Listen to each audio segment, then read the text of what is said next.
Today is the final afternoon class of our summer kollel's time together. This is also the final session of Together the Tribes of Israel, a survey of Sefer Bamidbar.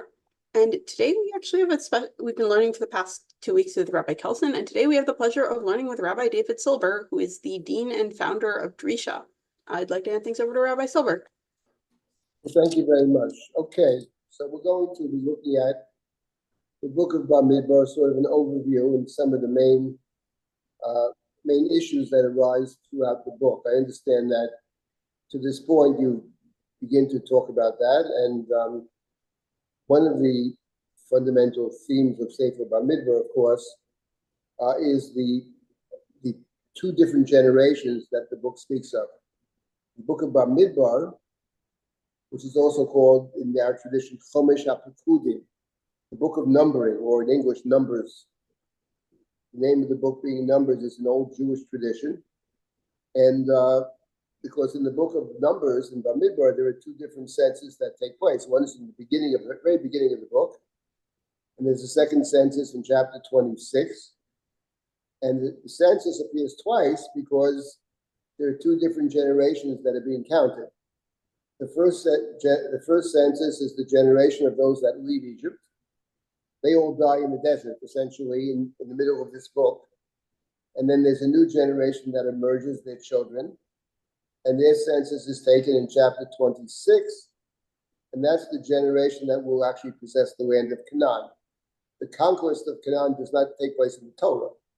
The conquest of Canaan takes place in the next book, the book of Joshua, Yeshua, although the beginnings of conquest do appear in the Chumash. In any event, that's the second generation. So we have the book of Numbers numbering the two different generations, which is a basic theme of this book.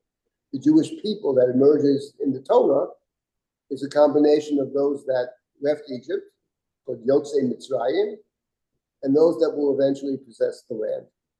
That's a theme that runs through the book, obviously, and I'm sure you've dealt with this already. But I wanted to deal with some other issues that emerge in the book of Bamidbar, big issues that emerge in the book of Bamidbar.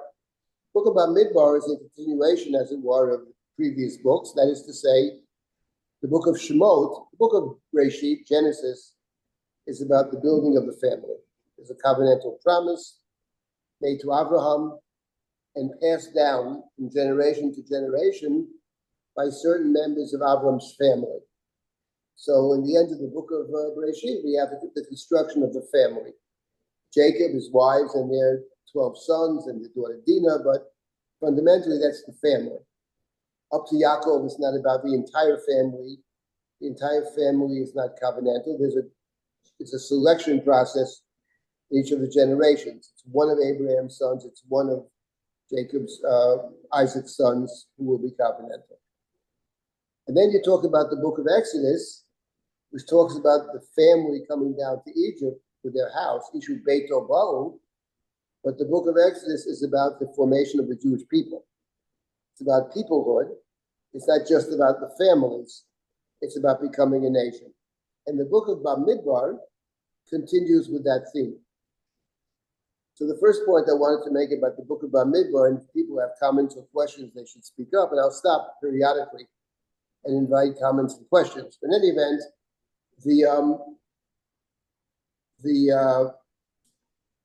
book of Bamidbar, which deals with the Jewish nation, the Jewish people.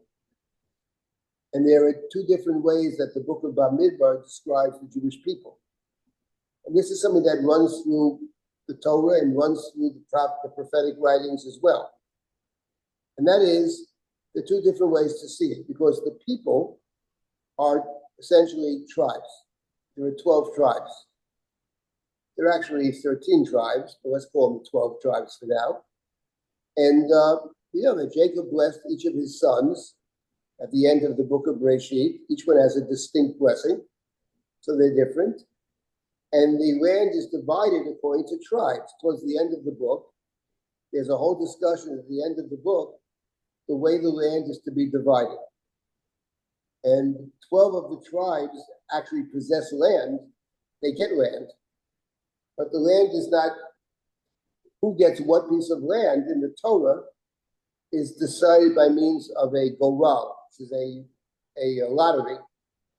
That is to say, presumably it's kind of divine decision. You don't just choose the land you want. You don't negotiate for it. The piece of land that you get, each tribe gets their own piece of land. And so we have a nation that consists of 12 tribes. One of the places that this comes through very, very clearly, I think, is in chapter 7 of Bamidbar. Chapter 7 of Bamidbar, which is the longest chapter in the book, 89 verses. But chapter 7 in Bamidbar tells us that on the day that the temple was consecrated, each head of the tribe brought a set of sacrifices. This is in chapter 7. On the day Moshe completed setting up the temple, Yom Kavod Moshe, or Kimat HaMishkan, and he anoints it and consecrates it, and the furnishings and the altar, etc. And the second verse of chapter 7, Vayakrivu Nisiyei Yisrael Roshei Beit Avotam, Heim Nisiyei Hamatot, Heim Ha'omdim Al HaPkudim. So the heads, the chieftains of Israel, the heads of the tribes, they brought sacrifices. They were in charge of the enrollment.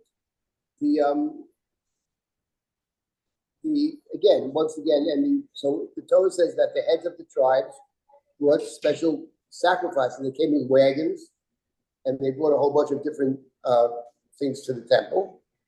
But what is very striking about chapter 7, which is this very long chapter, is that chapter 7 talks about the 12 different chieftains who brought their gifts to the temple. And what's remarkable is when you look at the chapter, the reason the chapter is so long, because the Torah repeats virtually word by word for word. The Torah repeats the gifts that were brought by every one of the 12 chieftains, even though it's identical. In fact, the Torah at the end counts up, they all brought individually this, and collectively, this is how much they brought. But the Torah goes out of its way it repeats it 12 times. And these are identical gifts. And without getting into all the discussion about what is that about, actually, I'll say one thing, that when you read this, what comes through loud and clear is that the Torah is emphasizing each chieftain brought the gift. In other words, the gifts are identical, but the reason it's separated and each one is mentioned separately is if to say, well, this tribe brought that, and then this tribe brought that. In other words, the idea of mentioning it 12 times underscores the fact that each tribe is bringing this particular gift. And in fact, when you count up the people in this book, you count them by tribes, not only later on, because later on the counting is related to getting land, and the land is divided by tribe. But even in the beginning of the book, when the people are counted, each tribe is counted separately. So one of the things that emerges clearly from this book is the idea that the nation consists of 12 tribes. We are 12 tribes, 12 distinct tribes. On the other hand, chapter 7 may list the gifts that each individual chieftain of the tribe brings, but then you turn the page to chapter 8. And chapter 8 is God's instruction, the first couple of verses of chapter 8. Vayidaber Hashem el Moshe lemor, Daber Aaron v'amarta elav, ba'arotchot hanerot, el mul pnei hamenorah ya'iru shirat hanerot. God said to Moshe, speak to Aaron, when you mount the candles, that's the menorah, each lamp should give light at the front of the lampstand. So and Aaron does this. Aaron actually sets up the menorah as God had commanded Moshe. And this menorah, says the Torah, is made of one piece. Mikshah zahav, adrecha, adrecha, mikshah. It's one piece. And here we have an interesting, one might say, transition from the individual gifts of each shifting, mentioned 12 times. And then right after that, the Torah brings us back to the temple, to the Mishkan, the portable temple, and specifically talks about the menorah. The menorah is made of one piece, and Aaron's role is to light the menorah. And it strikes me that what we have over here is that the Torah presents us with two different ways to see the people. One is the people are 12 tribes. That's for sure. That's for certain. On the other hand, there's something that unites all the tribes, because each tribe doesn't have its own temple. There's one temple for everybody. Elsewhere, the Torah speaks about all of Israel going 3 times a year to experience God in God's chosen place. So in other words, maybe there are 12 separate tribes, but there's one Mishkan, there's one temple. And here, it's interesting that the vessel the Torah singles out to describe is the menorah, that Aaron lights the 7 candles, and the menorah, the Torah emphasizes, is made of one piece. So there's a sense of wholeness, of oneness. So right here we have already 2 different ways, I would say, to describe Israel. Is it 12 tribes, or is it one people? Kind of akin to what we have in the United States. The issue that till this very day, but certainly in the founding of the United States, this is one of the big questions. Are we one nation, or are we 13 states? That was the whole dispute, states' rights versus the Federalists. And this is, till this very day, I would say, that some people emphasize more the idea of each state being an independent entity. And some want to argue, no, states are states, but fundamentally, the key governmental agencies are the federal agencies, not the state agencies. So we have exactly this tension. Now this I would say tension, actually the idea that maybe we're 12 distinct tribes, plays out most interestingly in the very last chapter of this book. So I want to turn our attention to the very last chapter of Sefer Bamidbar, and then I'll stop and take any comments or questions. And then we'll move on to a second theme about the book of Bamidbar. So the last chapter of Bamidbar, I don't know if we discussed this at all, but the last chapter of Bamidbar, chapter 36, takes us back to the stories of the daughters of Tzulafcha. The daughters of Tzulafcha are mentioned in chapter 27. The daughters of Tzulafcha, there are 5 of them. So the Torah tells us the following story in chapter 27. There was a fellow named Tzulafcha. And Tzulafcha is one of those that left Egypt, but he died in the desert. And Tzulafcha had no sons. He had 5 daughters. So in chapter 27, the daughters go to Moshe, and they make the following argument. The land is to be divided. When we come to the land of Canaan, the land is divided according to tribe, and also divided according to family. In each tribe, there's land for the tribe, and then the land gets divided among the people of the tribe. And they assume that the land will be given to the men as opposed to the women. And what they say is that Father Tzulafcha died. He had no sons. So the portion that he would have gotten, they say, if we can inherit his portion, then the portion he would have gotten would be distributed to Tzulafcha's brothers. And they say in chapter 27, why should we be deprived from possessing the land? We want our father's portion in the land. So they're arguing for themselves, but they're arguing primarily for their father's portion. Why should our father not get his portion? Okay, he died in the desert, but we should take his place. And Moshe in chapter 27 says, Moshe says, let me bring your case before God. So in chapter 27, Moshe brings their case before God.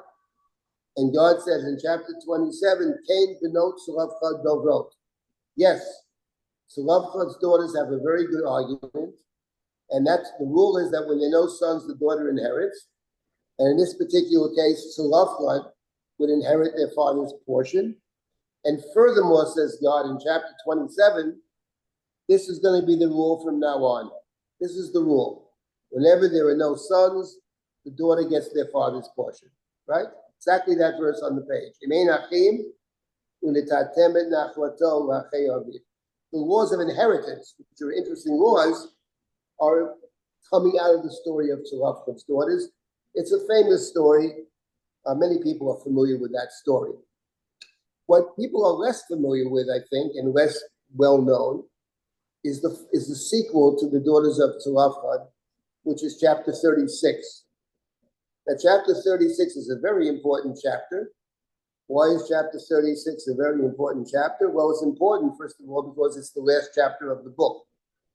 Last chapters tend to be important. So here we have the last chapter. So let's look at chapter 36, and then I will take comments and questions. It says, Vayikrevu, this is chapter 36. Vayikrevu Roshei Ha'avot, L'mishpachat b'nei Gilad ben Machir ben Menashe, L'mishpachot b'nei Yosef. Vayidabru l'fnei Moshe v'l'fnei Hanesiim, Roshei Avot l'fnei Yisrael. So it says that the tribe, the heads of the clan, the descendants of Gilad, the son of Machir, the son of Menashe, one of the Joseph clans, came forward and they appealed to Moshe. They spoke to Moshe, they spoke to the heads of all the tribes, they spoke to the heads of the families in Israel, and they make the following argument. Vayomru, and Adoni tziva Hashem lateta haaretz b'nachala b'gorah l'bnei Yisrael, v'Adoni tzuva b'Hashem lateta nachalat tzlafchad achinu l'bnotav. So they reference chapter 27. My Lord, they say, was commanded by God to divide the land, to distribute the land through the lottery, through the Goral, and furthermore, that the portion of Tzlafchad goes to his daughters. That's the rule. They have no problem with that. Now they have the following complaint.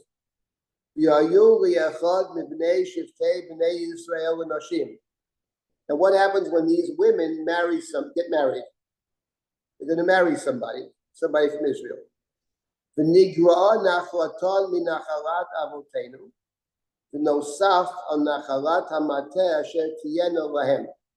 Then our portion, that is to say, the portion of land that belongs to the tribe, Tzlafchad is from the tribe of Menashe. Our portion, our tribal portion, will be diminished. And this portion will be added on to the other tribe. In other words, the presumption is that when the woman marries the man, that the property goes over to the man. So the tribal leaders of Menashe say it's very nice that the Tzlafchad daughters can inherit their father's portion. But our concern is what's going to happen when the Tzlafchad daughters get married to somebody from a different tribe. And Menashe is one tribe out of 12. What if they marry a different tribe? And the concern is that the tribe of Menashe, is going to lose their portion. Okay? And then we have verse number 4, which is a difficult verse. I'm not going to get into it. And when the Jubilee year comes, the nosfa nachlatan anachalat hamateh asher tiyenu lahem uminachalat mateh avotenu yigara nachlatan. When the Jubilee year comes, in the Jubilee year, typically lands go back to their original owners, but in this case, it's not going to happen. When the Jubilee year comes, this will be finalized. So the portion that these daughters inherited will be transferred over to a different tribe. We, the heads of the tribe of Menashe, feel that this is not appropriate. That's the claim they are making. Okay, that's their claim. Now, I wanted to make 2 points about the claim. Let me say the obvious point, which is that, first of all, before I make the obvious point, what does Moshe say to them? Moshe says in the next verse, having spoken to God, and God says, Cain Mate b'nei Yosef Dovrim, the tribe because the tribe of Joseph, Menashe being Joseph's son. In verse number 5, they speak well. They have a valid complaint. And the Torah then says, how do we resolve the complaint? Well, we resolve the complaint. They can't get married. They're permitted to marry, of course, but they have to marry somebody from their own tribe. Not permitted to marry someone from a different tribe. Now, let me start with the obvious point, and then I'll get to the less obvious point. But this is the last story of the book. The book ends with a prohibition of intermarriage between tribes. Not in every case, but in the case where the woman inherited the father, she is not permitted to marry from a different tribe. You can't think of a more powerful proof that we're talking about a tribal society over here. That is to say, 12 tribes. If you have a prohibition of intermarriage between tribes, we're not talking about marrying the Canaanites over here. We're talking about somebody from Manasseh marrying somebody from Zebulun or Judah, whatever the tribe may be. So this underscores, I think, the idea that in describing the people, one way to describe them is a set of tribes. That's, I think, obvious. Now I want to make a point that is less obvious, and I will stop and take any comments or questions. And the less obvious point is this. Of course, when we're studying these books carefully, and each story has to be looked at very carefully, that we're not doing, this is more of a survey, but we always look for language. And over here, what's interesting, there's a word that stands out. The word that stands out is a word that also appeared in chapter 27. It, by the way, also appears in chapter 9 of this book. And the little word, the three-letter word would be Gimel, Reish, Ayin, Gara, or Nigra'ah, or Nigara. That appears 3 times. Gara, Nigara, why should we be deprived? It's what the daughters of Zelophehad said to Moshe in chapter 27. Lomo Yigara Shem Avinu. Why should our father lose his portion? Lomo Yigara. Over here, the tribe of Manasseh says, why should our tribe lose? The Nigra'ah Nachlatan. Their land, our land, the tribal land of Manasseh will be lost. And that appears 3 times over here, which is not surprising. It's another literary link to chapter 27. When you look at the complaint of Manasseh, tribe of Manasseh, there's another word that appears 3 times, not just the word gara, but actually the word that is opposite of gara. Gara means to be diminished, to lose out, to have less. But in this story over here is another word that appears 3 times, and that is the word essentially we hosif, to add on, right? In other words, if you look carefully at their complaint, what bothers them is not just that the tribe of Manasseh is going to lose.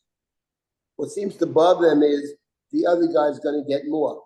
So, for example, in verse number 3, it says, we're going to lose. They'll marry somebody from a different tribe. The Nigra'ah Nachlatan, and our tribal land will be diminished, will be less. The Nosaf, it will be added on the tribal land of the fellow that they married, right? Notice again in verse number 4, when the Jubilee year comes, the Nosfa Nachlatan, the land will be added on to a different tribe. In the end,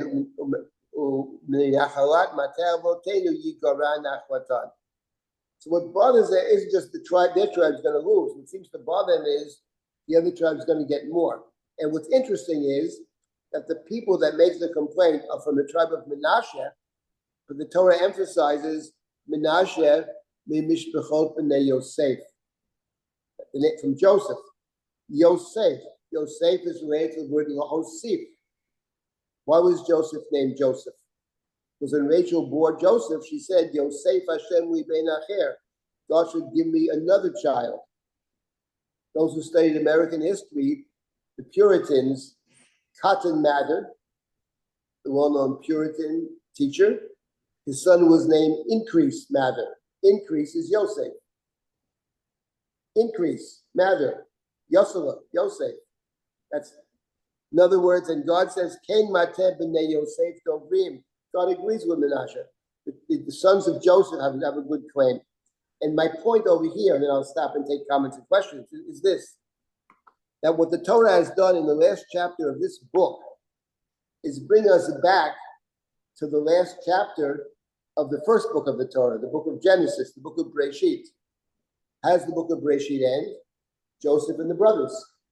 In fact, in the last chapter of Breshit, the brothers think, after Jacob dies, that Joseph plans to kill them. That's what they think. They don't trust him. They go to Joseph and they say, take us as your slaves. They suspect of Joseph potentially murdering them. And Joseph cries, I'm not God, says Joseph. No, this is God's plan. I'm going to take care of you. But you see the distrust, the mistrust, the misunderstanding. So the last chapter of Bamidbar takes you back to Joseph and the brothers. What bothers Menashe, what bothers the Joseph people is not just they're going to lose. The other guy shouldn't get more. That's Benosaf over here. It's very striking.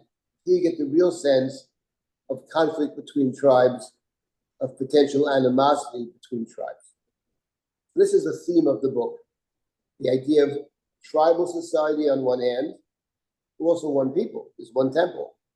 And here you get a sense, not just of tribal society, but of the difficulties of one tribe getting along with another, the mistrust of the other tribe, the zealous guarding of the rights of my tribe.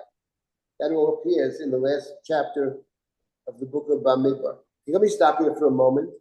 If anybody has a comment or question about anything that's been said so far, please speak up. Okay, this is point in terms of the survey of the book. 2 generations, of course, tribal society, tribal divisions versus one people. One people is represented by the Mishkan, very central institution, by the temple. The Mishkan is at the center. When they travel throughout the desert, the Mishkan travels in the center, but they travel tribe by tribe. Now we come to another question, very basic question about in this book. And that is, these are questions about Sefer Bamidbar, but they're actually questions about every society has these questions. And the question is, how does one deal with conflicts or potential conflicts within society? I mean, one of the conflicts that I raised over here is the conflict between, are we one people or are we different tribes? And if we're different tribes, the potential of conflict between tribes is always there. In chapter 36, it takes the form of, we don't want to lose our territory to a different tribe. We're going to take away some of our land. That's in chapter 36. But there could be other kinds of conflicts between tribes. So let us turn our attention to chapter 35. One chapter before the end. And here we have a long discussion, chapter 35, beginning in verse number 9, and going all the way to the end of the chapter, essentially. There's a long discussion in the Torah of what is called the Ir Miklat, the city of refuge. Those who are learning in the Gemara in the morning are studying the second chapter of Makot, which deals with the Ir Miklat, the city of refuge.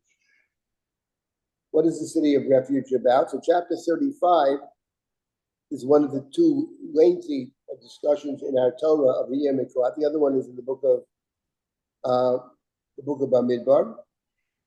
Other ones in Sefer, this is Bamidbar. The other ones in Sefer Devarim, chapter 19. That's another long discussion. And one thing that's interesting to look at is the differences between Bamidbar, chapter 35, and Devarim, chapter 19. But that's not our topic today. But we have the Ir Miklat described in length over here. And it's really the last law, one might say. 36 deals with the specific case of Tzlafa's daughters, about a case where women have inherited property of their father. I will add, by the way, I didn't mention this before, the Gemara limited the prohibition of intermarriage between tribes to this one generation. never heard of that you can't marry from a different tribe. So the Gemara actually, in dealing with the story in chapter 36, limits it to that first generation, those that left Egypt. Doesn't apply anymore. In any event, we have the whole, beginning with verse number 9 of chapter 35, and all the way to verse number, 32. It's a lot of verses. It deals with the Ir Miklat. So what is the Ir Miklat? Why is the Ir Miklat figuring so prominently towards the very end of Sefer Bamidbar? What do you think? Why is this here? It's quite a lengthy excursus over here about the city of refuge. What is the Torah's object in this lengthy description of the Ir Miklat? It's also a lengthy description in Devarim chapter 19, but over here, Bamidbar chapter 35. Bamidbar chapter 35. Okay. So Bamidbar chapter 35 is dealing with a different problem. You're about to possess a land. You're a people about to possess a land. Okay? And now the question is, what about potential tensions within this people? Because every society has people that don't necessarily fit in. Now, in the case over here, the Ir Miklat, the city of refuge is a safe haven for somebody who has killed another person accidentally. If the person kills intentionally, the city of refuge does not work. You can't flee to the city of refuge if you're a murderer. But if it's an accident, you didn't mean to do it. It's an accident. And the Torah gives different examples of how this accident might have happened, which we can't get into now. But let's say you kill somebody by accident. Now, in the Torah, when you kill by accident, it's not that you are not presumed to have committed a crime. You've committed a crime, but the punishment, it's a question of punishment. Since you really didn't mean to do it, it was an accident. You don't get the full punishment. The punishment for murder it's a capital offense in the Torah. Shofech dama adam ba'adam u'mai shofech. Whoever sheds the blood of a human, by the hand of a human shall blood be shed.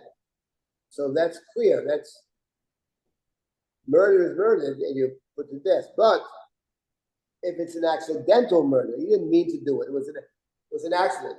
There was probably some degree of negligence involved. That's how the Gemara understands it. Some degree of negligence. But it wasn't intentional, wasn't premeditated. Then you run off to the city of refuge. You run to the city of refuge for possibly 3 different reasons. Let me start with the obvious ones. One is that the city of refuge affords you protection from the family that would want to avenge the death of their relative. And the person actually, the avenger, who could legitimately kill you if you don't go to the city of refuge, is called the Goel Hadam, redeemer of the blood. So the point is that if someone killed my relative, okay, then naturally the Torah assumes that relatives of the deceased would want to attack, perhaps kill, the one who committed the crime. Yes, it's true, it wasn't totally his fault. On the other hand, there's some degree of fault because he wasn't careful. So the Torah, in other words, you could have a spiral of violence that never ends. Reuven killed Shimon. Shimon's relatives who want to kill Reuven. Reuven's relatives who want to kill the relatives of Shimon, etc., etc. It never ends. So the Torah took it out of the hand, took vengeance out of the hand of the individual and handed it over to the court, to the authorities of society. In this context, I think we certainly can imagine how this might spiral out of control. And you're entering the land, and what the Torah is concerned about is maintaining some kind of order in the land. Otherwise, you run into civil war. So the Torah takes vengeance out of the hand of the family of the aggrieved, of the one who has been killed, and hands it back to the court. And this is the idea of the immigrant. It's a way to deflect the violence. Let me make one more comment about the Ir Miklat, and then I want to mention a couple of other things. The Ir Miklat, what city qualifies as an Ir Miklat? So how many Ir Miklat are there actually? Well, one in each Shevet, or am I misremembering it? No, that's not true. It's not one in each Shevet. No. 6. There are 6 altogether. 6 Ari Miklat. And 6. So the point is, there are 6 Ari Miklat. You know, depending how many murderers there are, they could run away there. But the Ir Miklat in the book of Bamidbar, and this begins in verse number 9, but before you get to the Ir Miklat, you have another little story over here in the beginning of chapter 35. And that's the story of the Orei HaLeviim, the cities of the Leviim. How many cities did the Leviim have? Well, they have 42 cities. 42 cities of the Leviim, and there were 6 Orei Miklat. So there are a total of 48 cities that the Leviim have. So let's reflect a moment upon the cities of the Leviim. The Leviim, Levi was Jacob's second son. The Leviim do not possess land. In general, in the Torah, when the Torah lists the tribes, the Torah always lists 12 tribes. The problem is that there are not 12 tribes. There, in fact, are 13 tribes. There are 13 tribes. But the Torah lists 12 tribes. How from 13 do you get 12? So sometimes the tribe of Levi is not counted. You have 12 tribes, doesn't count Levi. Joseph is 2 tribes, Manasseh and Ephraim, and there are 10 more tribes. And Levi is counted separately, because Levi has a different task. That's one way. And you get another way you get 12 as opposed to 13 is in Zota Bracha, at the blessing at the end of the Torah. There you have Ephraim and Manasseh mentioned as 2. So you have to get rid of somebody else. So the one you got rid of there is actually Shevet Shimon. Shimon is not mentioned there. And the cities of the Orei Miklat essentially are Orei Leviim. These are Levite cities. Now let's reflect for a moment upon the Levites, the Leviim. The Leviim were counted separately from the rest of Israel in both counts, both in the beginning and in chapter 26. In this book of Numbers, the Leviim are counted separately. In chapter 26, they appear to be counted separately because they don't possess land. And the census in 26 seems directly related to the possession of land. Each tribe got its own piece of land. Levites have no land. Levi has no land. In the beginning of the book, the Leviim are counted separately. No explicit reason is given there, except what it sounds like is they counted separately because they have a different role. They have a different pikudah. Counting is with code. A pikudah or a tafkid in Hebrew. A tafkid is a task. The Leviim have a different tafkid, so you count them, you poked them separately. And what role do the Leviim have?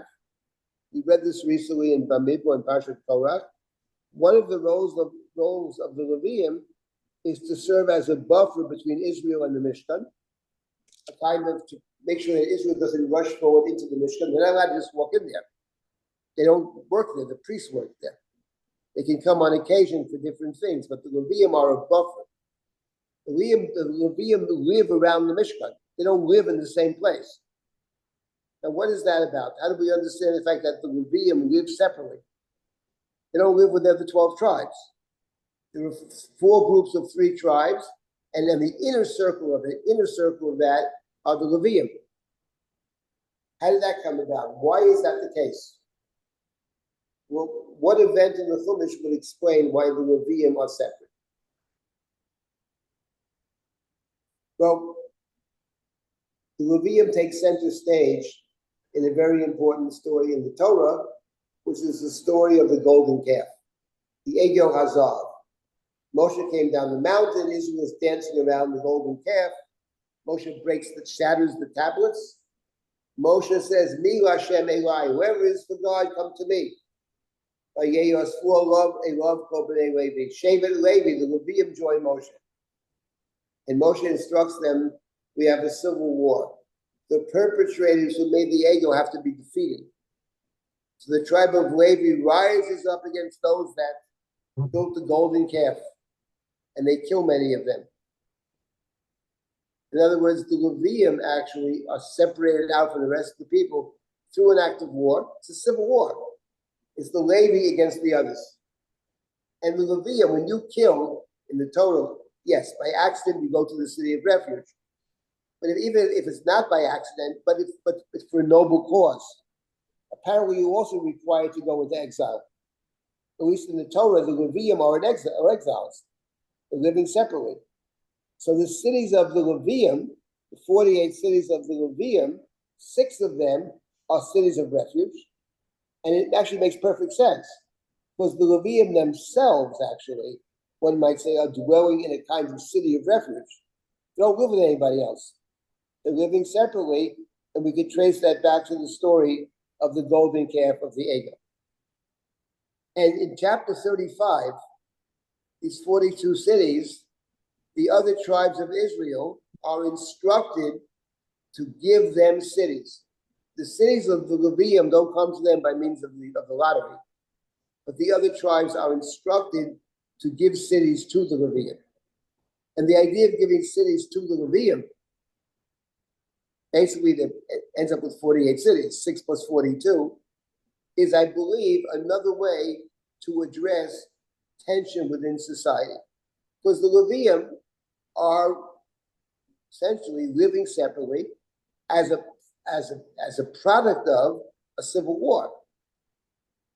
Moshe, at the end of the Torah, in Zotah Bracha, when he blesses the tribe of Levi, he talks about their devotion to God, and they killed their own brothers, that is to say, their own Jewish people. They killed them. They killed them after the golden calf. They killed the perpetrators of the golden calf.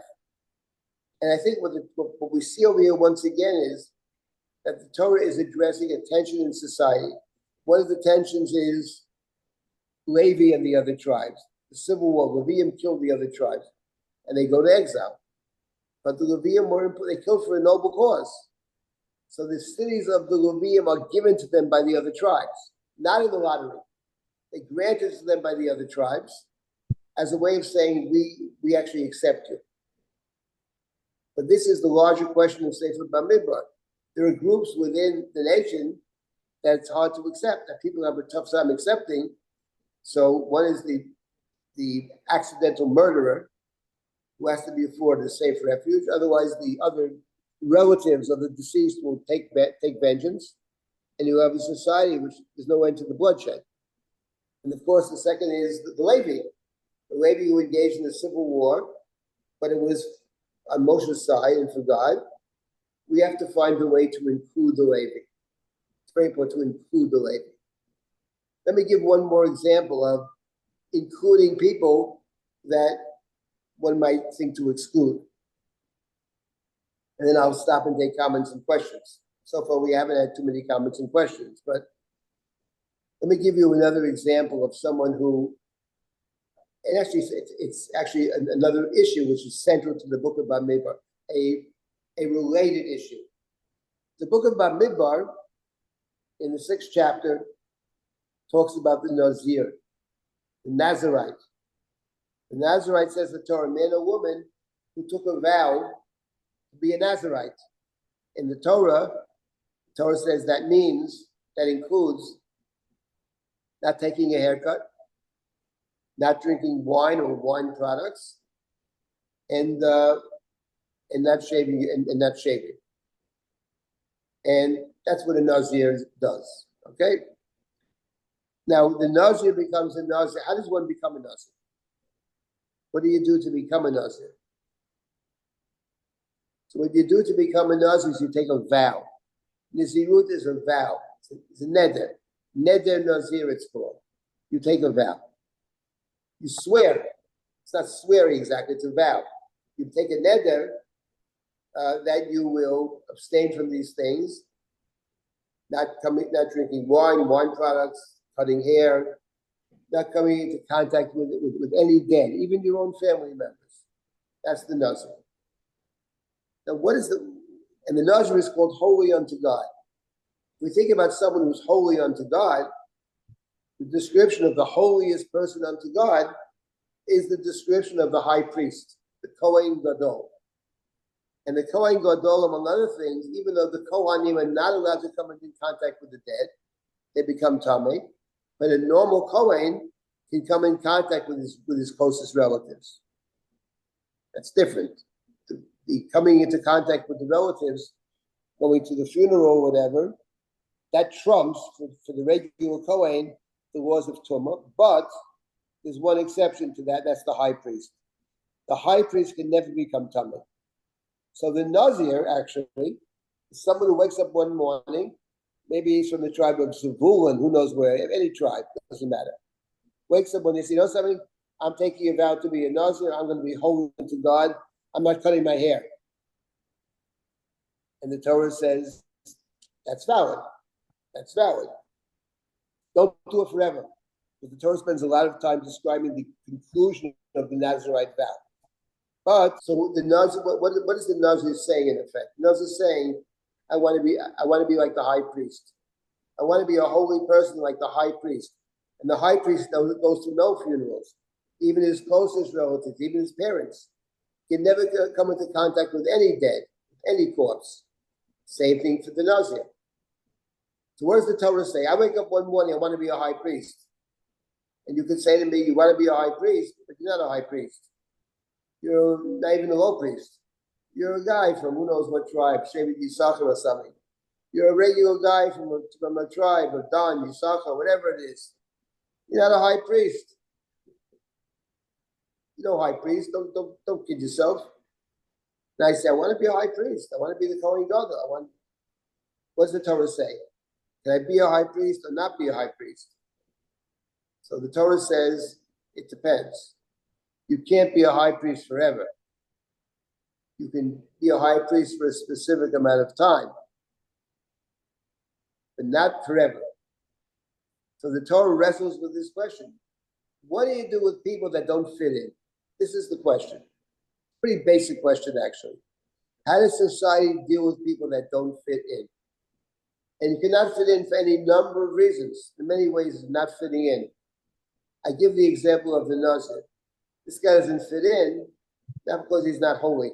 On the contrary, he wants to be Kodesh, wants to be holy. But he wants to be holy, but he's not a Kohen Gadol.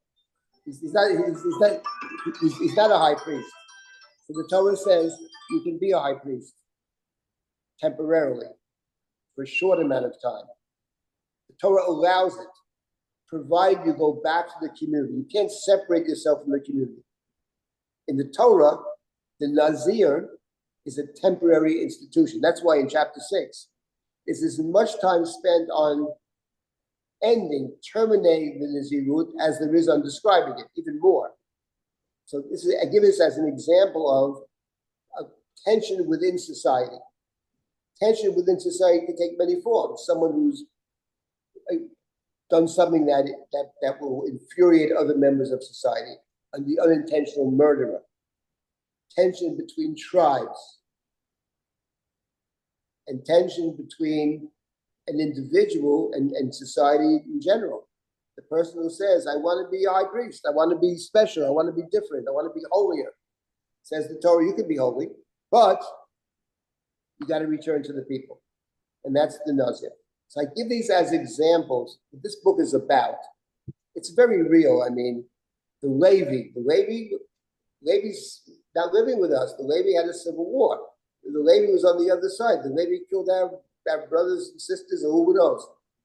But did so in defense of God, the golden calf. The Levium are separated out, but they're closer to the temple. They're not separated out outside the community. It's more inside the community. And that's a way of dealing with, and the cities of refuge, which is so important. The way, how can you deflect the violence that's always there? That's the city of refuge. And the last chapter of the book takes us back to Joseph and the brothers. The animosity is always there. You never get rid of it. It's always there. You never trust Joseph.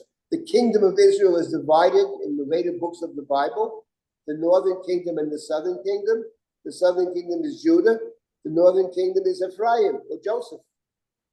That's always there. The tension is always there. The question is, does society have the mechanisms to allow people that are very different goals, different ambitions? Is there a way which allows people to somehow live together? Is there a way to get people to focus on what we have in common? What we have in common in the Torah and beyond is the temple. The temple is a national institution. It's not a tribal institution. In fact, it's very interesting. I'll stop at this point to take hopefully comments and questions. I myself have 100 comments and questions. But anyway, the Gemara discusses, Gemara in Masechet Yoma discusses, it has a disagreement in the Gemara whether Yerushalayim Nitchalkal Shvatim. Was Jerusalem given to one tribe? The land of Israel is divided according to tribes. What about the city of Jerusalem? The city of Jerusalem is in fact the temple. Another word for Yerushalayim is the Mikdash. Jerusalem, the city of Jerusalem, the walls of Jerusalem, in a sense, are part of the temple. There's certain rituals, temple rituals that can be performed inside the walls of Jerusalem, but not outside, eating certain kinds of sacrifices. The Gemara has a question, Yerushalayim Nitzchalkal Shvatim, alone Nitzchalkal Shvatim. Was Jerusalem the province of any particular tribe? Or no? It doesn't belong to any tribe. Jerusalem, given the fact that it's connected to the temple, can't belong to a tribe.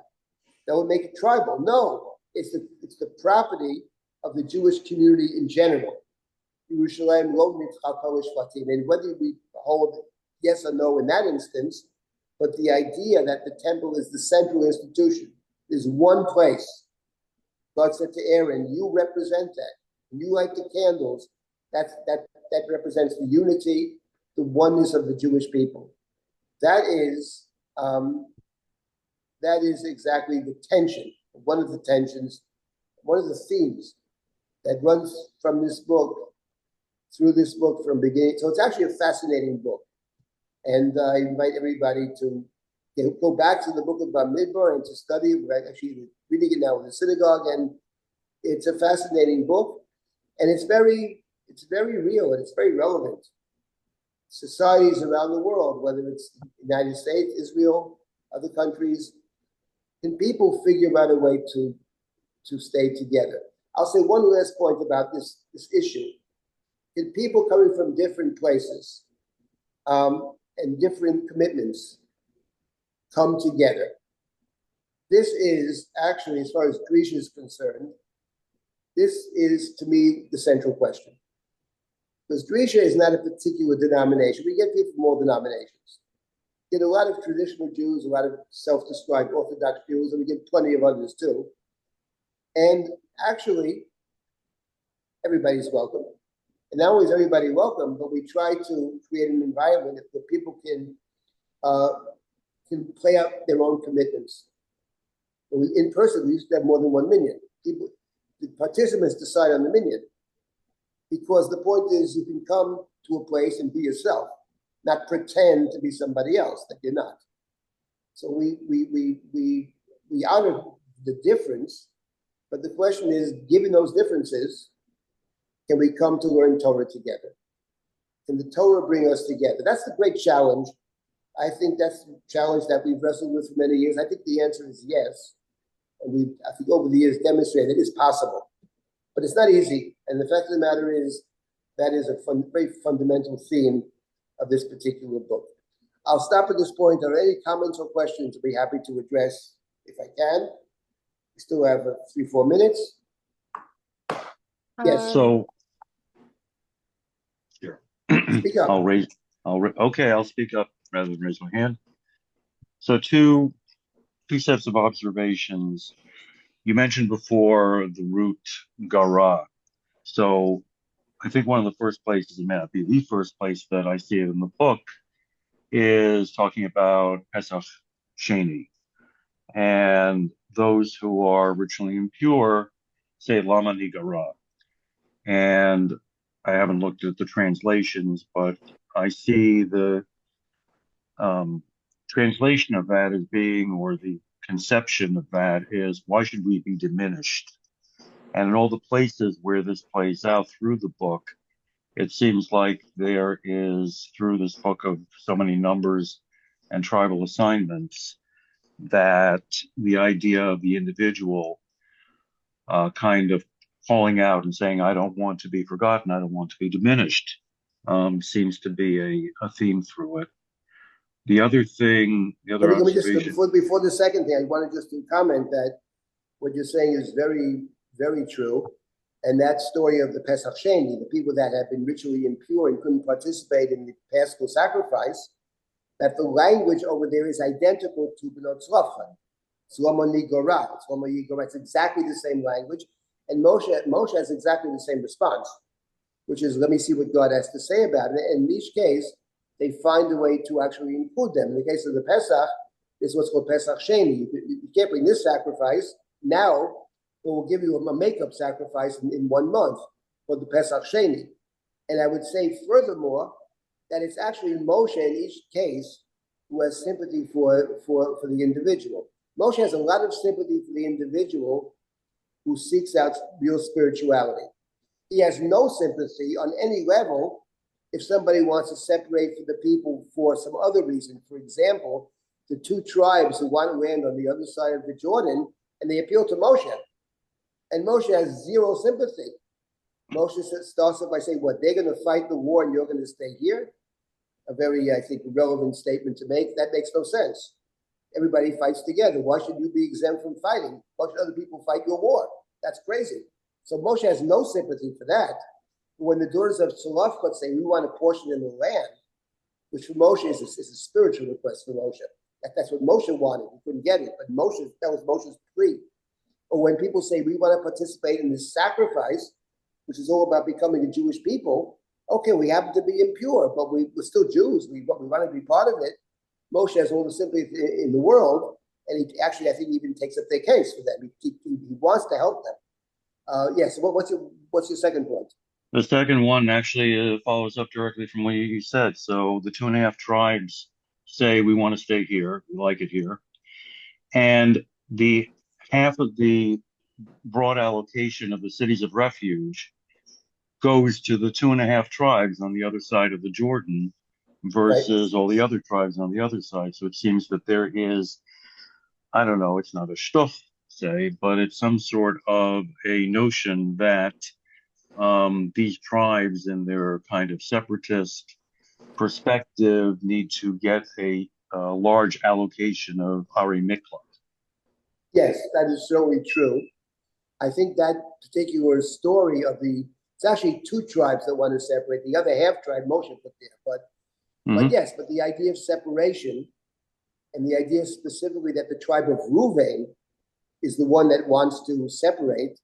Reuven was the firstborn who was passed over, actually. And Reuven was involved in the Korach rebellion also. They were always within, somebody said to me once, there's a verse about, the story of Korach, There's a verse elsewhere where it says, Ubenei Korach lo metu, that the sons of Korach did not die. But someone said to me once, talking about a synagogue he prayed in, in our synagogue, there's constant fighting. B'nei Korach lo metu, he said, Korach's always around. So it's reversed. But the point is, we know this. Society has its tensions, troublemakers for any number of reasons, criminals. It's part of the human society. And the question is, what is the most effective way and the most compassionate way to deal with it? I mean, we need the Torah very much believes in having laws. It believes in laws and justice and equity, and also in compassion. And the question is how one finds the right balance there to deal, fairly with people and honestly, at the same time with some compassion. As I said, the book of Bamidbar has many other stories as well, which I didn't get into here, but the story of the two tribes actually is a really, really important story. And I just conclude with the following observation, that in these stories, whether it's the two tribes, whether it's the Slavka's daughters, whether it's the Pesach story, whether it's the tribe at the end, what you see is what the Torah believes in is a kind of negotiation. These situations are all negotiated. Moshe negotiates with you. If you do this, you do that, we'll find a way. He wasn't crazy about it, but he negotiates it out. You fight with the others, he makes all kinds of, and they work it out in this book. In other words, the idea that you can actually work out the problems if people can sit in good faith and talk to each other honestly. The Torah seems to think that, generally speaking, you can arrive at some kind of consensus. But that's really, that's the main project. And I would say that's not only the project of the book of Bamidbar. In a certain sense, that's very central to, I would say, to a lot of our rabbinic tradition as well. The rabbinic tradition, which spends a lot of, the laws of Metzia, Bava Kama, Bava Batra, these laws are, what the Talmud is concerned about actually is figuring out a way for people to negotiate the differences, to set up a system in which, even in the lack of evidence, to figure out a way to arrive at a fair resolution of problems is something in that tradition that's so basic. So I think the book about Bamidbar is fascinating, and I mean I think they're all pretty interesting. But I think that this question that I raised today, which has all kinds of pieces to it, I think going back to Bamidbar and looking at the stories would be a useful thing to do. I guess I'll stop at this point. So thank you for those comments. And again, Bamidbar is a book that raises all kinds of interesting and I think most relevant questions for human society, Jewish society. Okay, thank you all for participating in the program, and appreciate as many programs and many opportunities. Thank you. Well, thank you, Rabbi Silver, for joining us for the last class. And if people have any questions or comments or thoughts on anything that came up in class and that didn't get to, oh wait, I also realized I missed a question from Yasmin. Do you want to elaborate on the Washington D.C. and the USA point, or is that? So well, I think it's true. I think that's a very good point, actually. Wait, pardon? DC actually was, the idea was initially, whatever, I don't know, I haven't researched it. But the idea that the capital belongs to no particular state, that's an excellent point, actually. That's very similar to Jerusalem. It's exactly the point of the Talmud. That there is the temple, this would be the capital of the country. That the capital of the country doesn't belong to any one state. The problem with Washington, D.C., though, is that sometimes when you say it's not part of any one state, that could lead to depriving people in that space of all the benefits of being the state. That's a separate question, the history of D.C. But the idea that D.C. should belong to no particular state, it's actually federal, that makes perfect sense, actually. And it probably is connected in some logical way to the idea of the capital of Israel, or the temple. No one can make a claim on the temple. No person can say, this is my temple. Temple's everybody. So that's probably may have been the idea of DC to begin with. I don't know the history of DC, how that played out. Anyway, okay then. Thank you very, very much. Looking forward to studying again. Take care, everyone. Thank you for learning. Have a good day.